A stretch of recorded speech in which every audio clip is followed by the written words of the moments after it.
Donc bonjour, chers frères et sœurs de l'Église évangélique d'aujourd'hui. Bon dimanche, j'espère que vous allez bien. Pour ma part, je suis très content d'être avec vous. C'est toujours un privilège de pouvoir apporter la parole. Et comme ça a déjà été dit, là, on reprenait notre série sur 1 Corinthiens. Donc ce matin, on continue dans nos réflexions. Et ce matin, on va enfin terminer la section sur les libertés chrétiennes, que je vous rappelle avait été introduite au tout début du chapitre 8. Et comme on a déjà vu, c'était un enjeu qui était très sensible dans l'Église de Corinthe. C'était littéralement une cause de division importante dans l'Église. Ce n'était pas la seule cause de division, mais certainement est-ce que c'était un enjeu assez important, assez majeur. Et si on est honnête avec nous-mêmes, l'application de ce qu'on appelle la liberté chrétienne est souvent un enjeu qui anime nos passions. Ça peut venir nous chercher facilement. C'est un enjeu qui peut être très polarisant, qui peut nous déchirer facilement sur plein de sujets. Je n'ai pas besoin de les mentionner. Vous connaissez ces sujets-là chauds un peu dans le monde chrétien. Juste même quand on regarde à ce qu'on vit actuellement avec la période de COVID, de voir à quel point c'est polarisant dans l'Église, d'un côté ou de l'autre, et là, l'argumentaire, et on oublie que c'est une opinion, et que ce n'est pas nécessairement une question de bien ou de mal, ce n'est pas une question de théologie, c'est un enjeu secondaire où la liberté chrétienne devrait primer. J'étais attristé la semaine passée d'apprendre justement qu'il y a une église au Québec, pas dans notre région, mais qui sont littéralement en train de se diviser là-dessus sur le port du masque. Le conseil est divisé, l'église est divisée, et là ça se tire à boulet rouge d'un côté de l'autre. Et finalement, c'est malheureux, parce que c'est pas ce que Dieu désire, surtout pas pour un enjeu comme ça qui est secondaire. Donc, gardez en tête que c'est vraiment quelque chose d'important. On peut prendre ça des fois pour acquis, mais dans la pratique, c'est important qu'on apprenne à maîtriser, ou du moins se rappeler les principes que la parole de Dieu nous enseigne.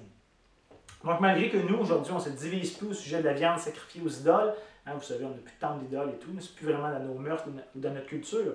Le sujet et l'application des libertés chrétiennes, comme je viens de le dire, est un enjeu très actuel, très important encore. Sinon, dans le texte qu'on va regarder ensemble aujourd'hui, vous allez sûrement remarquer les liens très étroits que Paul va faire avec ce qu'on a vu la semaine passée. En vrai, tout le chapitre 10 aurait dû être traité ensemble d'un seul bloc, c'est une unité littéraire, c'est un argument ici que Paul présente. Et la seule raison pourquoi on ne l'a pas traité d'un coup, c'est parce que ça aurait été trop long. Je l'ai fractionné comme en 2 prédications. Mais comprenez que tout ce qu'on a vu la semaine passée est un peu le préambule de ce qu'on va voir cette semaine. Et tout ce qu'on va voir cette semaine est profondément ancré dans ce qu'on a vu la semaine passée. Donc, sans plus tarder, lisons tout de suite le texte à l'étude. Ce matin, c'est 1 Corinthiens chapitre 12.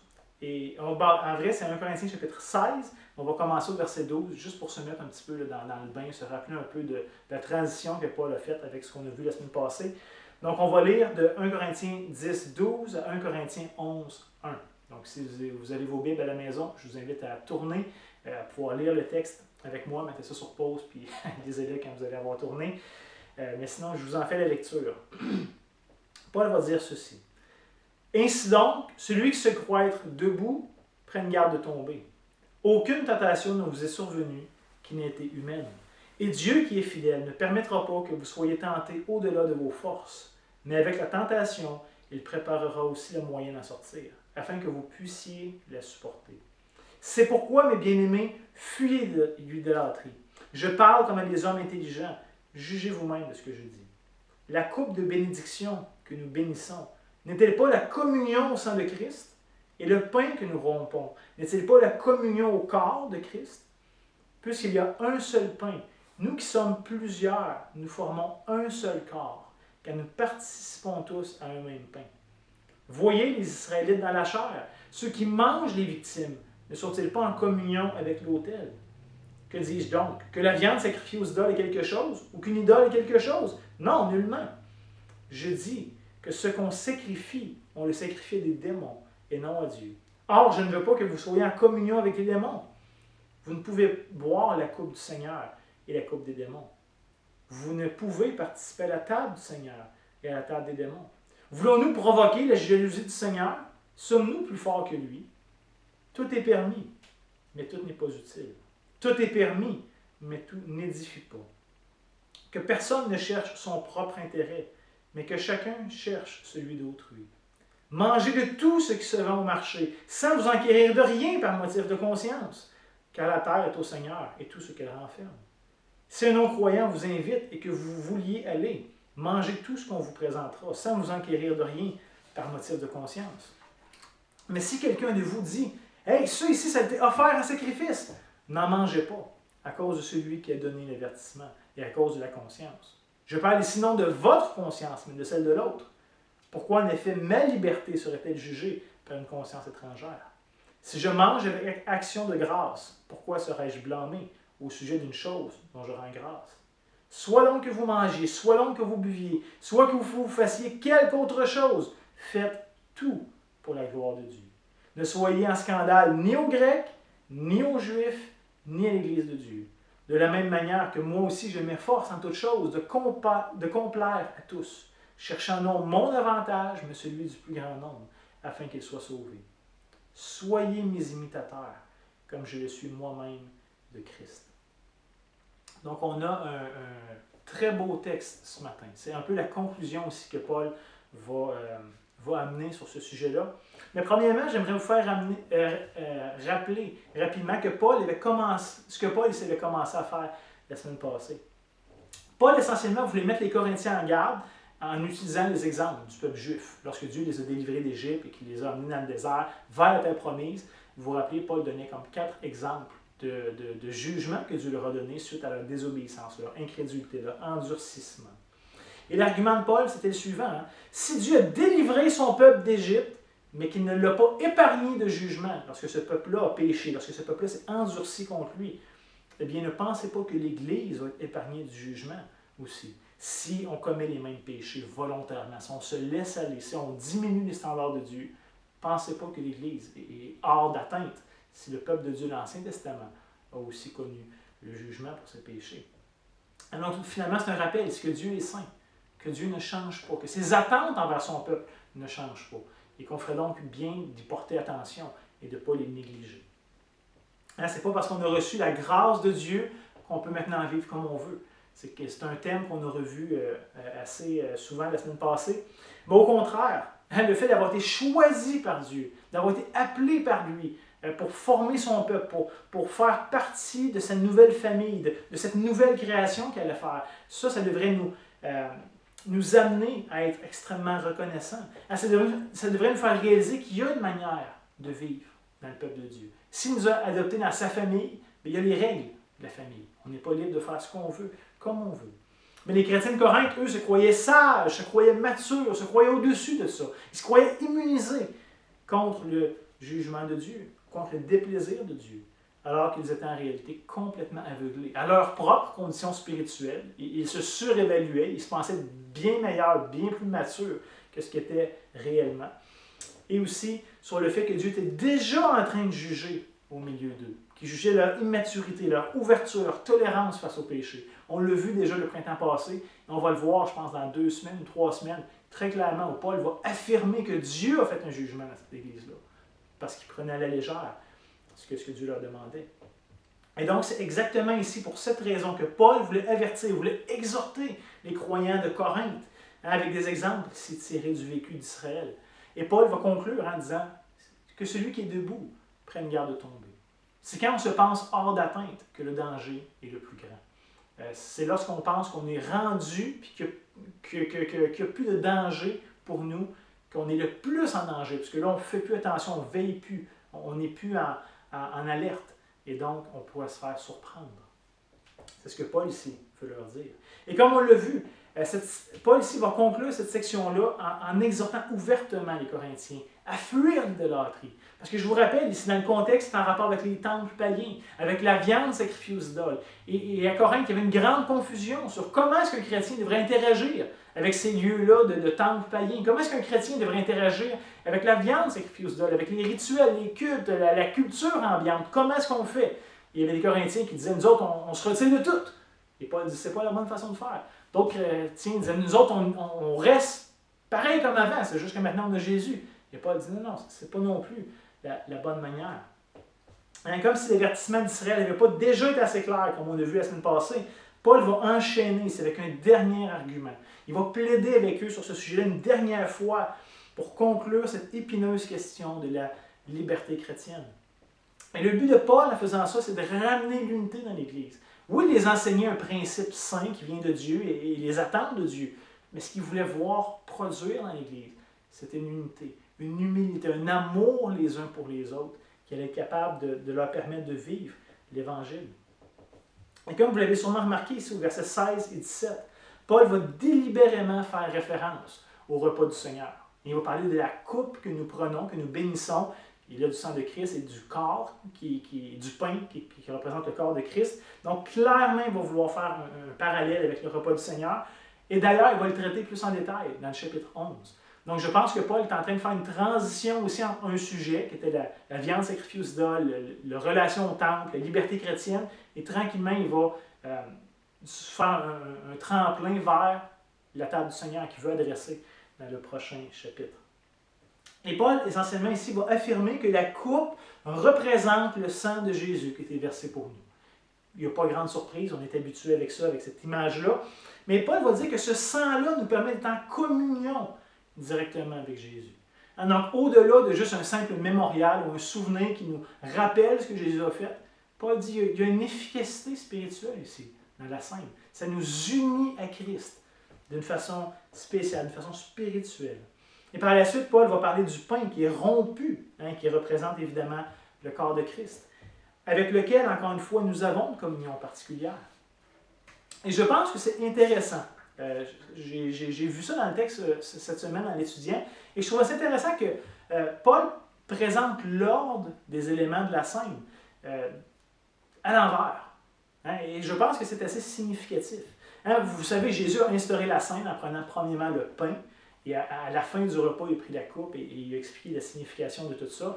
Paul va clairement affirmer ça aussi au chapitre 11. Il va dire je transmets ce que j'ai reçu du Seigneur Jésus. Dans la nuit, il fut livré, il prit du pain, et par la suite, prit la coupe. Donc, Paul est très au courant de l'ordre qui est présenté par Jésus, à la fois dans les évangiles, à la fois dans son épître ici aux Corinthiens. Donc, on pourrait se demander, mais pourquoi finalement Paul ici inverse? Il va nous parler de la coupe en premier et du pain après. Et je pense que la réponse est simple, mais relativement intéressante, et que ça fait partie intégrante ici de l'argument de Paul, de ce qu'il essaie de faire comprendre aux Corinthiens. J'aimerais vous proposer que Paul ici désire premièrement nous rappeler la communion particulière que chaque croyant entretient avec Christ. Après tout, Jésus est le chef de l'Église, il est la tête du corps. Donc notre communion comme chrétien est premièrement envers lui, à cause de son sang, du sang de la nouvelle alliance qui nous a maintenant lavés, qui nous a purifiés, qui nous a unis à lui. Donc, il y a ce premier point-là où Paul voulait rappeler ce lien privilégié que chaque croyant entretient avec Christ ou avec Dieu. Mais le pain, Paul va nous dire, représente son corps, le corps de Jésus, qui a été brisé pour nous tous. Où chaque croyant maintenant a part au corps de Christ. Cette imagerie-là, Christ est la tête du corps, mais nous sommes tous ensemble le corps de Christ. Donc, on entretient tous finalement une communion avec Dieu par Christ. Et au verset 17, il nous est rappelé qu'il y a un seul pain, évidemment, qui représente un seul corps, qui est le corps de Christ. Et que malgré que nous sommes un grand nombre de croyants, tous ensemble, nous sommes un, en lui, en Jésus. Individuellement en communion avec Christ, mais aussi collectivement en communion les uns avec les autres dans l'Église. Donc, il y a cette double réalité-là où ensemble, chacun individuellement a une connexion avec Christ, mais tous ensemble, collectivement, comme un seul corps, comme un seul pain, on a cette communion-là aussi, puisqu'on est tous unis à Christ pour former son corps. Donc, le repas du Seigneur, c'est un rappel de notre union à Dieu, bien évidemment, mais de notre union à son peuple local de croyants, à l'Église. Et ça, les Corinthiens avaient beaucoup de misère à discerner ça, à comprendre cette réalité-là, ou de vivre adéquatement cette réalité-là.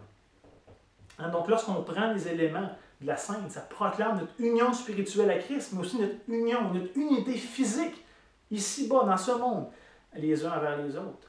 Donc, comme vous pouvez voir, si le repas du Seigneur est un symbole qui est extrêmement puissant et qui nous rappelle l'unité qui existe entre nous, ou du moins l'unité qui devrait exister entre nous, parce que cette unité-là existe spirituellement. On est appelé à la vivre, à la chérir, à l'incarner physiquement, maintenant dans les relations qu'on entretient. Donc, c'est une exhortation, un rappel de faire tous nos efforts à vivre cette unité-là, à la rechercher, à la chérir de tout notre cœur. Mais après avoir parlé ici de cette proximité, de cette union, de cette communion qu'on entretient premièrement avec Christ, mais aussi avec les frères et sœurs, Paul aimerait maintenant nous faire réfléchir aux implications que ça comporte en rapport avec les temples païens. Je vous rappelle, c'est ça le sujet depuis le chapitre 8.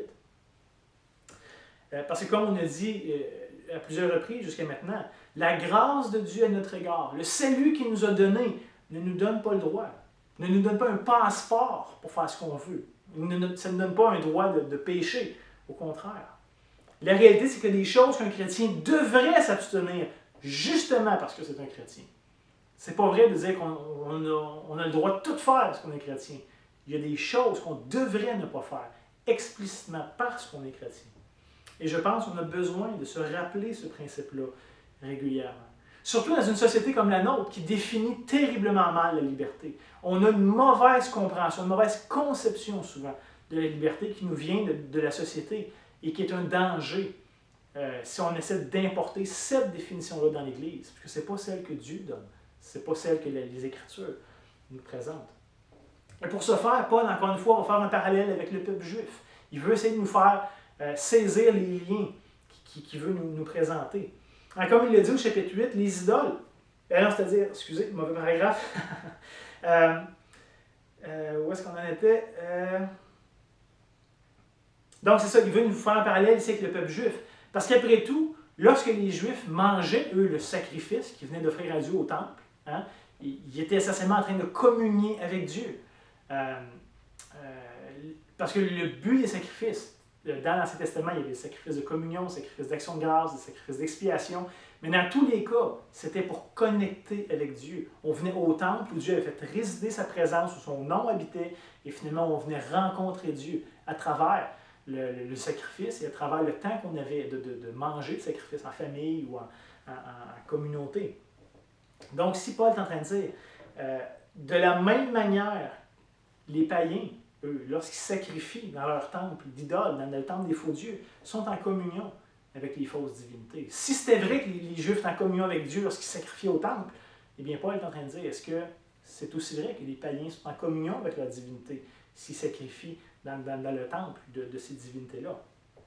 Par contre, Paul ici va rendre très clair, au verset 19, qu'il n'existe pas de faux dieux. Hein, comme il l'a déjà dit au chapitre 8, les idoles n'ont pas d'existence réelle. Les idoles n'ont pas de substance. C'est pas parce qu'on décide d'y croire qu'elles existent pour autant. Hein, les idoles sont seulement des choses qui ont été imaginées, qui ont été créées par les hommes. Mais c'est pas parce que moi je décide de créer une statue, puis je l'appelle un tel nom, puis je lui voue un tel culte, que littéralement cette idole-là existe, ou que ce Dieu-là, ou que ce faux Dieu-là existe. C'est pas comme ça que ça marche. Mais vous savez, il y a un seul Dieu. Et personne d'autre est dans sa catégorie. Il n'y a pas genre plusieurs dieux, puis l'Éternel, c'est le plus fort de tous les dieux. Il y en a juste un. Personne d'autre est équivalent à lui dans l'univers. Donc, il faut faire attention. Cependant, Paul ici va dire que derrière ces faux cultes, ces fausses célébrations, ces faux rituels, ces fausses cérémonies qui sont données à ces faux dieux, et que tout ça est inventé par les hommes, mais que derrière ça, il se cache quand même des pouvoirs spirituels, des puissances spirituelles qui sont opposées à Dieu. Et Paul ici va nous suggérer que c'est des démons. Et vous savez, dans notre société, on n'aime pas trop entendre parler du diable, des démons. Ça sonne un peu là, folklorique, un peu étrange. Mais pourtant, la Bible en parle abondamment. Et la Bible donne une existence réelle à ces démons ou à ces esprits-là déchus. Satan et les anges déchus, etc. La Bible en parle et leur donne une existence réelle et un champ d'action bien réel. Et tous les démons aussi, probablement, se plaisent d'utiliser toutes les fausses croyances que les humains s'inventent afin de les confirmer dans l'erreur et essentiellement de les éloigner de Dieu. Ça ne veut pas dire que ces idoles-là existent pour vrai, mais est-ce que les démons peuvent venir confirmer ces idoles-là qu'on a dans nos vies ou ces faux dieux-là qu'on croit qui existent dans le but de nous éloigner de Dieu? De dire, bien, ça marche, regarde, je suis pris à telle idole, puis ça arrive. Hein, où j'ai certaines manifestations lorsque je rentre en communion avec ce Dieu-là. Et finalement, Paul dit, oh, il peut vraiment avoir des choses comme ça. Mais pensez pas que c'est parce que les idoles existent. C'est parce qu'il y a des entités spirituelles derrière qui sont là et qui sont à l'œuvre pour vous confirmer dans toutes sortes de mensonges, dans toutes sortes de choses qui n'honorent pas Dieu, qui ne nous amènent pas plus proche de Dieu. Donc, si les idoles n'existent pas réellement, les Corinthiens pourraient dire, mais nous autres, on peut participer finalement au culte des idoles. Ça n'existe pas. Et Et Paul dit, c'est vrai que les idoles n'existent pas, mais faites attention à leur culte ou leur adoration ou la communion que vous entretenez avec leur rituel est toutefois pas sans danger. Parce qu'il y a des démons derrière ça. Donc, est-ce qu'un chrétien qui se dit être en relation avec Jésus, qui cherche à communier avec lui, est-ce qu'on est vraiment libre de les communier aussi avec les idoles ou avec les faux dieux ou essentiellement avec les démons qui se cachent derrière ça? Est-ce qu'on est libre de finalement pratiquer un rituel, même en pensant que c'est faux, que ça a été inventé par l'homme, en toute impunité? Est-ce qu'on peut le faire sans danger? Et Paul dit non. Okay? On ne peut pas se revendiquer du sang de Christ tout en allant s'allier avec autre chose. C'est mutuellement exclusif. Tu as Christ ou tu as les idoles, ou les démons, les choses de ce monde. Mais tu ne peux pas avoir 2 maîtres, Jésus disait. Et quand il disait, il parlait évidemment de Mammon, qui était la représentation du dieu de l'argent. Mais c'est vrai pour n'importe quelle autre idole, n'importe quelle autre manifestation de ça dans nos vies. On ne peut pas avoir 2 maîtres. Soit tu te revendiques pour Christ, ou soit tu es contre lui. Mais tu ne peux pas avoir un petit peu des deux, le meilleur des 2 mondes. C'est incompatible, c'est irréconciliable, Paul nous dit. Et comment est-ce que Dieu, finalement, pourrait se réjouir, lui, d'avoir une demi-appartenance, ou d'avoir une adoration partagée avec des idoles, des choses qui n'existent pas, qui sont du vent, ou d'être partagé entre l'adoration de lui-même, qui est le vrai Dieu, et des démons qui sont contre lui.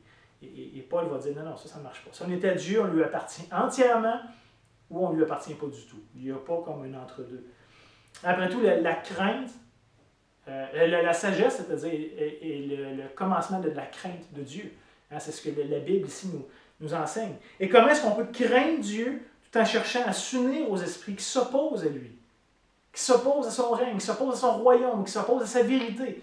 Comment est-ce qu'on peut vraiment chercher à craindre Dieu alors qu'on accepte toutes ces faussetés-là dans nos vies? Au contraire, c'est par crainte de Dieu, je devrais reconnaître que je lui dois tout, qu'il ne me doit rien. Qui n'est pas juste un petit peu plus fort, un petit peu meilleur que moi, qui est dans une autre catégorie, qui est digne de toute mon adoration, tout mon cœur, tout mon dévouement. Et finalement, Dieu n'a pas besoin de moi. Moi, j'ai désespérément besoin de lui. Et donc, si c'est de lui que j'ai besoin, je n'essaierai pas de me rassasier avec plein d'autres choses inférieures qui finalement ne sont pas de calibre avec Dieu. À combien ce serait insensé de dire aimer Dieu et de rechercher dans la communion avec lui tout en cherchant volontairement à mettre Dieu en colère, à exciter sa jalousie, à le traiter comme s'il n'était pas si important que ça, parce qu'on donne notre attention, notre adoration aussi à autre chose. Donc faisons bien attention, frères et sœurs, à ce qu'on permet d'entrer dans nos vies. Parce que la réalité, c'est qu'il y a des pratiques qui semblent peut-être un peu anodines, ou qu'on peut rationaliser nous autres, mais qui provoquent la jalousie du Seigneur. Hein, et évidemment, il n'y a plus de temple, d'idoles dans la société, mais il y a plein d'autres choses qui ont remplacé ça. Hein, toute l'idée de l'astrologie, des horoscopes, essayer de comprendre l'avenir, de deviner l'avenir, de connaître l'avenir, le tarot, toutes ces choses-là, les voyantes, et toutes les choses qui sont encore très populaires dans notre société. C'est peut-être un peu tabou, mais plusieurs ont recours à ça. Pensez pas qu'on peut s'associer à ça sans tirer la jalousie de Dieu, le jugement de Dieu. Je ne pense pas que c'est une bonne pratique à faire comme un chrétien du tout. Toutes les autres pratiques de relaxation, de méditation orientale, faut faire attention aussi avec ça. Parce qu'à la base, toutes ces pratiques-là ont une connexion spirituelle très claire. Souvent, nous, aujourd'hui, on dit qu'on fait du yoga, peu importe quelle pratique orientale, et c'est finalement juste des étirements ou des genres de gymnastique ou un genre de sport. Là. Et on n'a pas nécessairement inclus l'aspect spirituel. Mais certains le pratiquent vraiment avec cette dimension-là spirituelle. Donc, soyons pas naïfs. Si vous faites juste de la gymnastique, il n'y a pas de problème. Mais s'il y a un aspect spirituel derrière ça, faites attention. C'est peut-être l'idole de notre siècle. Hein, on sait qu'il n'y a pas de faux dieux, de fausses divinités, puis l'énergie de notre corps, puis tout, c'est un peu n'importe quoi. Mais derrière ça, par contre, se cachent d'autres puissances spirituelles qu'on ne devrait pas niaiser avec. Fait que finalement, toutes les idoles de nos vies aussi ne sont pas banales. Ce n'est pas quelque chose de neutre. Au contraire, c'est quelque chose qui s'oppose à Dieu. Donc, on devrait faire bien attention de ne pas rien élever d'autre que Dieu dans notre vie. De ne pas participer à autre chose un peu naïvement, sans comprendre ce qui se cache derrière. Je pense que c'est l'exhortation aussi que Paul nous donne. Mais après avoir mis les Corinthiens en garde, c'est contre le fait de participer volontairement ou intentionnellement à des formes de culte païen, que ce soit en offrant un sacrifice dans le temple ou en participant à certains rituels. Hein, je vous rappelle, Paul est obligé de le dire, « Hey, ça ne marche pas, vous ne pouvez pas participer à la prostitution sacrée dans certains temples. Tu ne peux pas t'unir une prostituée comme ça. Ça ne marche pas. Ça, c'est Dieu s'en horreur. » Paul est obligé de leur rappeler des choses aussi flagrantes que ça. Mais Paul, ici, après avoir tout dit ça, veut encore une fois revenir sur l'idée de la liberté chrétienne, qui, je vous rappelle, était le sujet chaud, le sujet polarisant dans l'Église. Et il va encore une fois aborder ce sujet-là en corrigeant un des slogans bien connus chez les Corinthiens et qui semble malheureusement avoir été utilisé ou cité régulièrement dans l'Église de Corinthe. Et ce fameux slogan-là, c'est « Tout m'est permis! Tout m'est permis! On est libre! Il n'y a pas de contraintes, il n'y a pas de limites, on est libre! » Et l'apôtre Paul veut juste le rappeler que le but derrière ça, c'est pas d'avoir une liberté qui m'amène à faire tout ce que je veux. C'est pas ça, la vraie liberté. De laisser libre cours à toute la folie de notre cœur, c'est pas ça d'être libre. On fait juste manifester à quel point on est esclave de nos passions, finalement, qu'on est esclave de notre péché. Donc, c'est pas ça, la vraie liberté. À la place, Paul ici propose aux Corinthiens que la vraie liberté se définit par la capacité de se centrer sur ce qui est bon, sur ce qui est utile, sur ce qui est vertueux, sur ce qui est digne d'approbation. Okay? Donc, la vraie liberté, ce n'est pas de laisser libre cours à tous mes esclavages de cœur, toutes mes passions charnelles. C'est pas ça. C'est d'être capable de tendre vers ce qui est vraiment bien. Je vais être libre de pratiquer ce pourquoi j'ai été créé. Ça, c'est la vraie liberté, selon les Écritures. Donc, la vraie liberté chrétienne n'est donc pas en fonction de moi, de mes désirs, de mes opinions personnelles, égoïstes, crasses, pécheurs. Mais au contraire, c'est en rapport avec le fait d'aimer, d'honorer, de considérer les gens autour de moi. Tant que j'étais pécheur, séparé de Dieu, ça m'était difficile, voire impossible de faire ça. Maintenant, en Christ, non seulement est-ce que c'est ce que je devrais tendre, mais ça m'est possible, ça m'est accessible. Donc, c'est la définition un peu que Paul ici nous donne. Hein, que Dieu nous a finalement libérés de l'égoïsme du péché pour nous rendre capables d'aimer notre prochain. Pas parfaitement à cause de la faiblesse d'un chair, mais c'est quand même le but qui est visé derrière ça.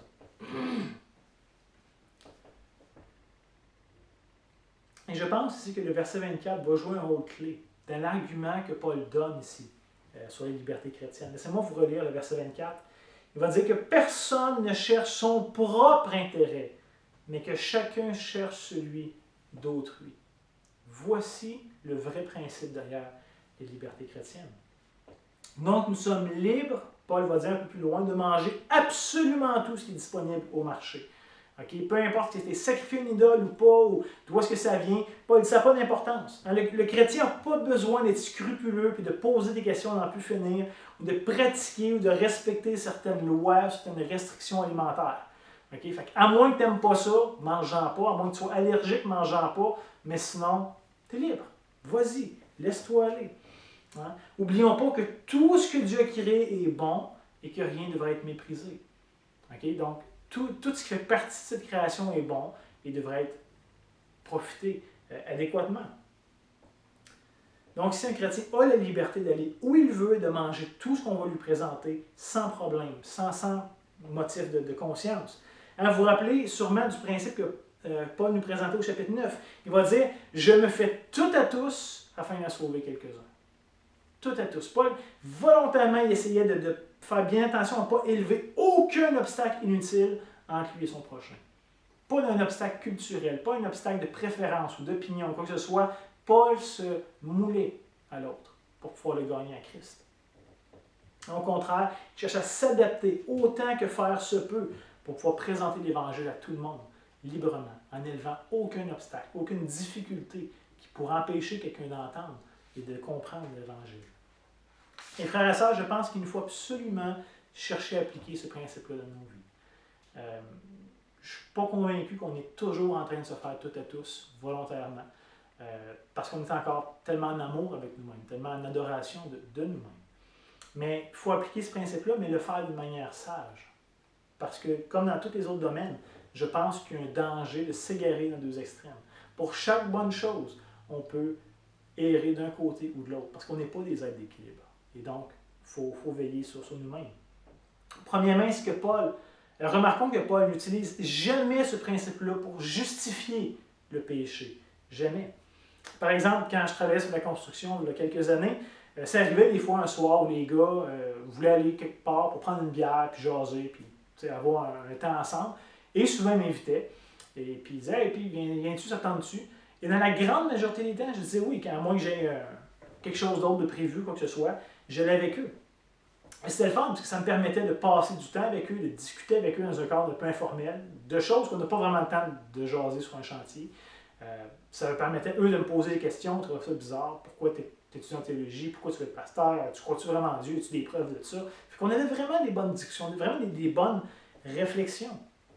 Mais dans d'autres occasions, d'autres gars de la construction m'invitaient à aller avec eux aux danseuses. Et là, évidemment, j'étais pas libre d'y aller. C'était un non catégorique. Puisque je me serais mis dans une situation de péché, dans une situation compromettante, dans une situation de tentation. Et je dirais même que ça aurait annulé les témoignages que j'essayais d'avoir envers eux. Okay? Donc, j'aurais pu dire, ben moi je suis libre de faire ce que je veux. Non, la liberté ne donne jamais le droit de pécher. Okay? Notre liberté ne devrait jamais être une excuse pour pécher ou pour faire tomber les gens dans le péché. Donc ça ici, c'est un excès à éviter. La liberté chrétienne n'a pas pour but de justifier, de tolérer ou d'amoindrir le péché. Ce n'est pas le but de la liberté chrétienne. Mais de l'autre côté, il y a ceux qui sont tellement pognés, okay, qui se coupent inutilement d'entrer en contact avec d'autres non-croyants autour d'eux. Hein, j'ai déjà entendu très sérieusement des chrétiens me dire tout fiers qui n'ont pas été, mettons, à telle rencontre de famille ou à tel endroit parce qu'ils savaient qu'il allait avoir de la musique non chrétienne puis qu'eux autres, ils ne voulaient pas être là puis entendre ça. Et je me disais, ben, quelle mauvaise manière d'appliquer la liberté que tu as en Christ. De se couper, d'ériger des murs entre toi et ton prochain sur des choses qui sont secondaires, finalement, qui ne sont pas aussi importantes. J'ai déjà entendu une autre personne me dire qu'elle mange presque jamais avec ses collègues de travail parce que certains de ses collègues sacrent, ça la dérange, fait qu'elle préfère manger plus tard ou plus tôt ou manger dans une autre pièce que ses collègues de travail. Et je me disais, quel pauvre témoignage est-ce que ça donne à ces gens-là? C'est sûr qu'on ne s'attendra pas que les non-croyants agissent comme des chrétiens en doivent parler. C'est normal qu'il y ait toutes sortes de tendances et d'habitudes qui ne sont pas des habitudes chrétiennes. Ils ne sont pas chrétiens. C'est justement ça le point. Et ces gens-là, le pire, c'est qu'ils pensaient être très pieux, d'avoir pris des décisions très sages pour vivre la vie chrétienne, alors qu'en réalité, c'est probablement l'attitude la moins chrétienne qu'ils auraient pu prendre. Rappelez-vous, hein, Jésus était appelé l'ami des pécheurs. C'était celui qui était avec le monde. Pas qu'il a péché, pas qu'il justifiait toutes sortes de choses, mais il était vraiment intéressé par les gens. Et Jésus n'a jamais mis d'obstacle non plus entre lui et son prochain. Autant que faire se peut, il connectait avec eux.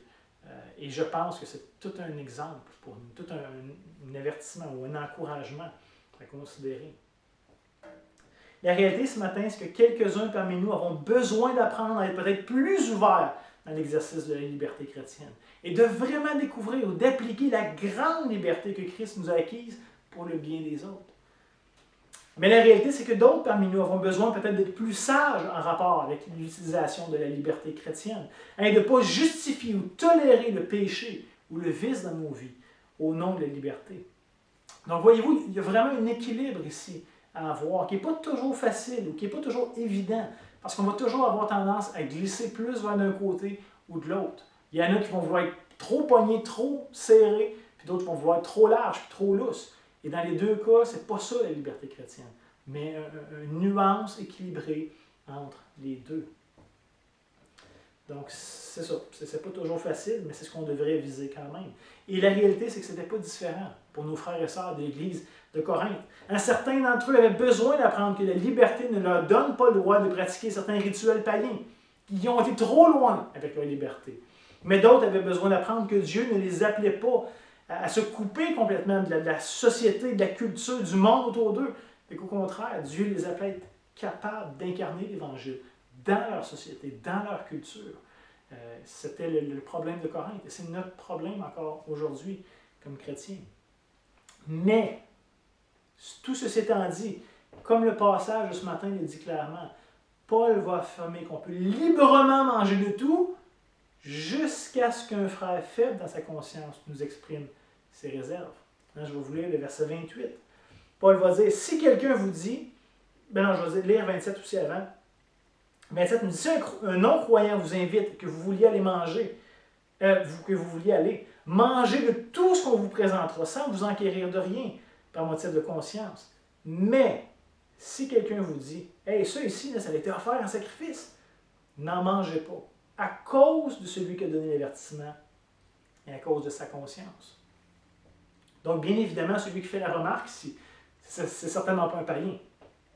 Le païen qui t'invite à venir manger chez lui, il n'y a aucun problème avec le fait de manger la viande sacrifiée aux idoles. Pour lui, c'est même pas quelque chose qui vient en tête. C'est juste de la viande normale, puis lui, ça fait partie de son quotidien, de sa routine.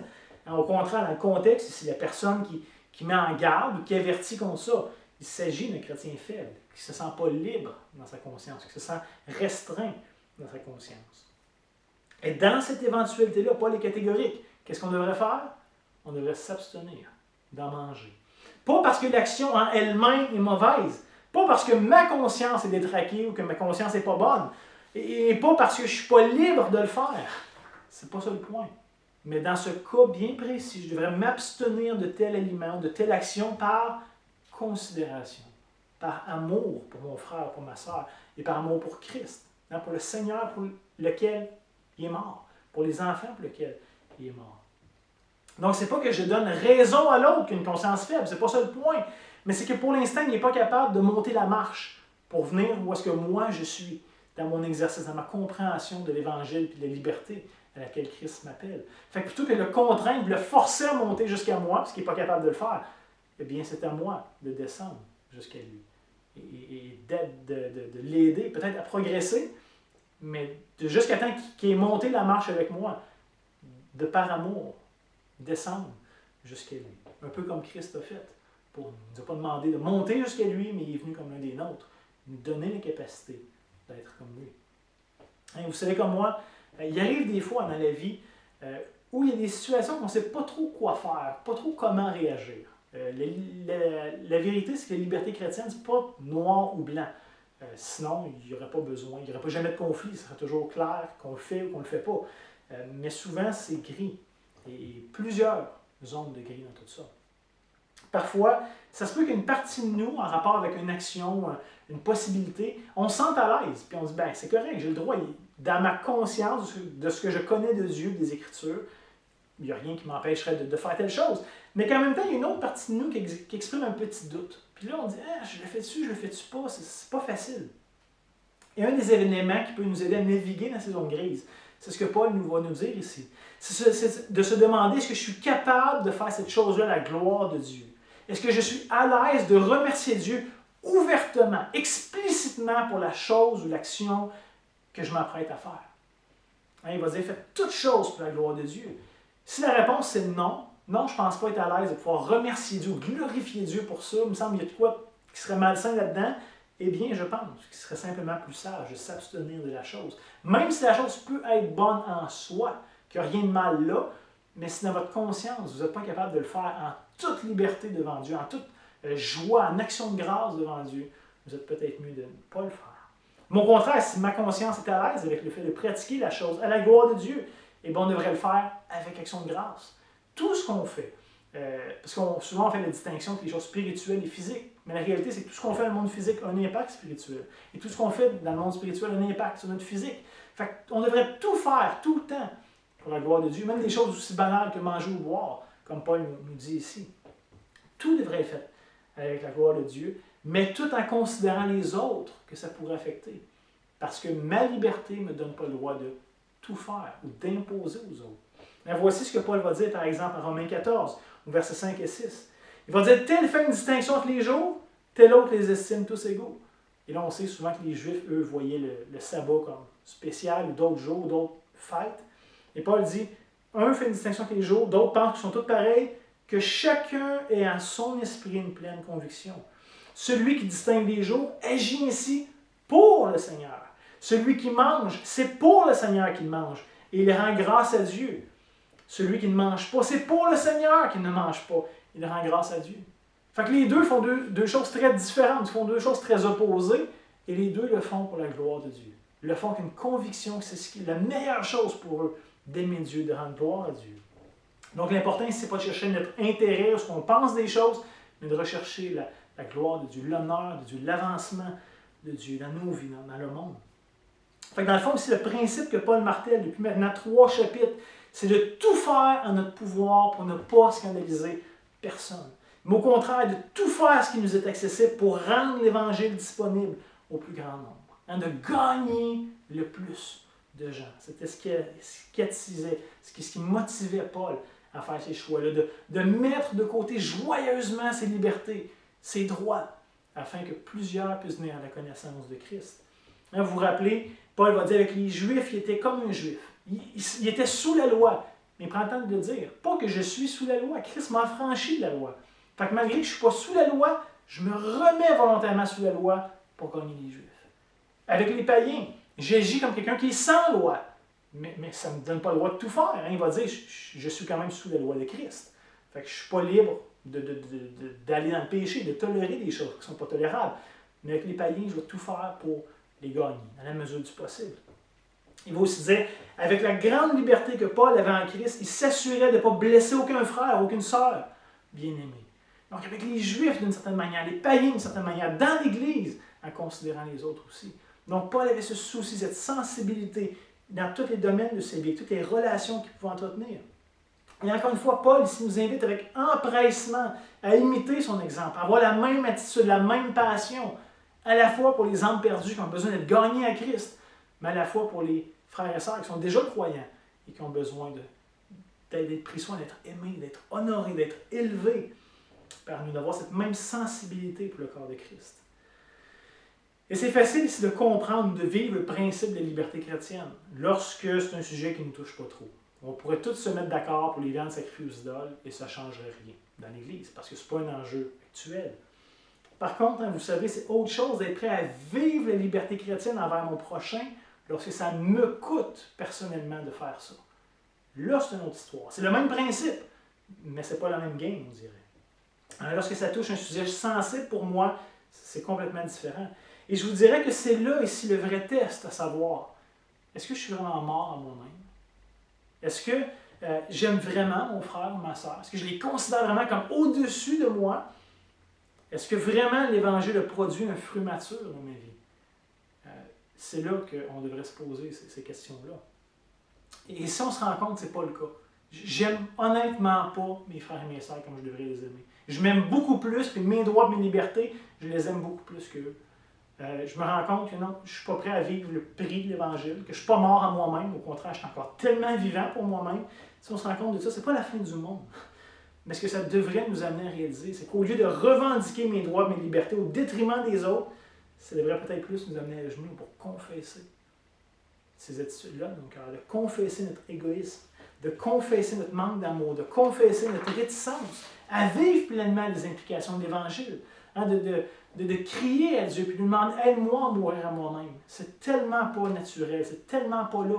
Seigneur Jésus, je t'ai dit que je te donnais ma vie et que je te suivais sur le chemin de la croix, mais quand ça commence à me coûter, je reprends le contrôle, je deviens rébarbatif. Donc Seigneur, aide-moi, viens à mon secours. On a tous besoin, je pense, de réaliser ça et de tomber souvent sur nos genoux pour ça. Je sais honnêtement pas que vous êtes tous et chacun en rapport avec le concept de liberté chrétienne. Mais je suis convaincu qu'on aurait tout avantage à continuer de croître dans la liberté, dans l'amour à laquelle Christ nous appelle. Je termine simplement en lisant les derniers versets du texte de ce matin, pour que ça soit ce qui reste de nos têtes. Paul écrit, 1 Corinthiens 10, 32, « Ne soyez en scandale ni aux Grecs, ni aux Juifs, ni à l'Église de Dieu. De la même manière que moi aussi je m'efforce en toutes choses de complaire à tous, cherchant non mon avantage, mais celui du plus grand nombre, afin qu'ils soient sauvés. Ou envers les frères, afin qu'ils soient élevés, aimés, chéris. » Et Paul termine cette section-là en disant « Soyez mes imitateurs, comme je le suis moi-même de Christ. » Prions. Seigneur Jésus, tu es celui qui a incarné parfaitement ce modèle où tu n'as pas cherché à arracher tes avantages puis ton intérêt. Seigneur, mais toi, tu es venu vers nous avec amour, avec compassion. Tu nous as considérés alors que tu aurais été libre de ne pas le faire. Mais volontairement, tu t'es laissé interpeller par notre misère, par nos difficultés. Et tu es venu, Seigneur, tu as payé le prix de nous aimer. Tu as payé le prix de perdre tes droits, de tes libertés. Toi qui étais Dieu de toute éternité, de prendre un corps, de t'humilier pour qu'on puisse nous gagner à la fin. Seigneur Jésus, merci pour ce que tu as fait. Aide-nous à réaliser ce que ça t'a coûté. Que ça puisse saisir nos cœurs, qu'on puisse être prêt à te suivre, à imiter ton exemple, à arriver à cheminer avec toi dans ce domaine-là de nos vies. C'est tellement pas naturel. Le péché nous rend tellement égoïstes, tellement centrés sur nous-mêmes, sur nos besoins, sur nos opinions, sur nos préférences, Seigneur. On est tellement loin de ton cœur à toi. Aide-nous, viens à notre aide, Seigneur. Amène-nous sur nos genoux. Aide-nous à crier à toi, à reconnaître nos manquements, nos faiblesses. Produis à nous le vouloir et le faire nécessaire pour être capable de se considérer les uns les autres dans l'Église, de s'aimer, de payer le prix de s'aimer lorsque ça ne sera pas facile, lorsque ça va nous coûter de le faire. Seigneur, que tu puisses être glorifié, je t'en prie. Et que l'Église, ici, on puisse être ce que tu désirais qu'on soit, hein, qu'on puisse s'aimer parce que tu dis que c'est à ça que les autres vont reconnaître que tu es vivant, que tu habites au milieu de nous. Si on est capable de s'aimer les uns les autres comme toi tu nous as aimés. Donc Seigneur, je te prie pour ma propre vie, mon propre cœur, qui est encore tellement dur, tellement pignâtre à bien des égards. Je te prie pour mes frères et mes sœurs de l'Église. Apprends-nous à croître en l'Évangile, à être renouvelés dans notre intelligence, à produire des fruits qui sont dignes de toi. Seigneur, aide-nous à mettre à mort cette chair qui nous habite encore tellement facilement. Je te prie, Seigneur, pour ta gloire et pour le bien de la population aussi, qu'un grand nombre soit tiré de l'attitude qu'on va avoir, de l'amour qu'on va avoir les uns vers les autres, qui va être vrai, authentique, et pas hypocrite, ou pas juste humain, charnel quand ça nous adonne, puis quand c'est facile, Seigneur, mais même quand ça nous coûte. Ça, c'est un fruit que toi, tu as besoin de produire dans nos vies. Donc, on te le demande. En ton nom, Seigneur Jésus. Amen. Que le Seigneur vous accompagne cette semaine, qu'il vous donne sa grâce. Passez un bon dimanche.